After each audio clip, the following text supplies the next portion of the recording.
Bababa ako, guys. Kukunin ko yung parcel.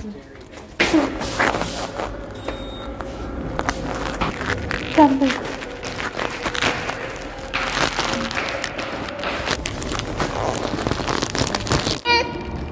So, siya yung nag-deliver. Binuksan ko siya kasi baka kulang. So, ito yung mga laman. To make sure lang habang ano pa yung delivery man.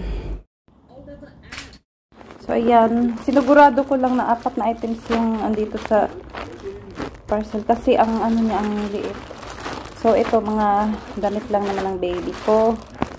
Ayan. Tapos, umorder kasi ako ng ito yung pinaka dahilan kung bakit ako umorder yung Chinese costume para sa panganay ko.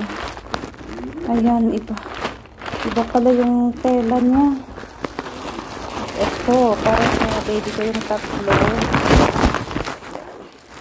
So, ito yung pinaka dahilan kung bakit ako umorder sa Temu. Kasi kailangan ko ng Chinese traditional costume for my kid. Kasi gagamitin nila sa event nila. Ito yung shorts ng Hanfu costume. Yan. Hindi naman siya ganun kamahal. Tama lang yung presyo. So far, okay naman yung tela, guys. Hindi naman ganun ka pangit. Yan. Ang cute niya eh. At saka, para naman sulit yung delivery charge. I mean, oo, kasi akala ko may delivery charge. So, wala pala. So, yun. Akala ko meron. Kaya umorder na din ako ng para sa baby girl ko. Ayan, ano siya, ang size nito is for 18 to 24 months. Kasi yung baby ko is 17 months, para naman may allowance. Kasi diba, ganun naman talaga dapat medyo malaki yung orderin. Kasi kung baka sakali, para siguradong magkakasya sa baby. Ayan, maganda diba? Pero yung tela niya, guys, akala ko dati ang kapal, ang nipis niya, guys. Sobrang nipis, see-through nga siya. Ano siya, ang material na ginamit is polyester. Mostly polyester yan. 93% polyester at saka 7% elastane.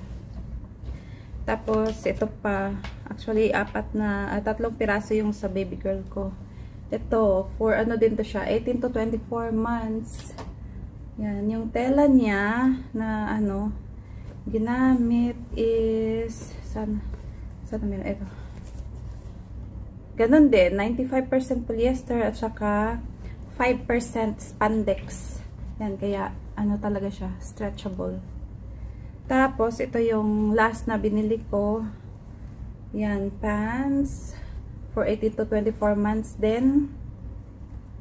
Yan, materials, 95% polyester din, 5% elastane. Yan. Tapos, ito yung partner niya, guys. Ang cute, diba? Pero yung tela niya, okay naman. Ganun din, polyester at saka elastane. So, ang cute. Cute, diba? 18 to 24 months. Pero sinukat ng anak ko kanina. Tamang-tama lang. Pwede pa next year suotin.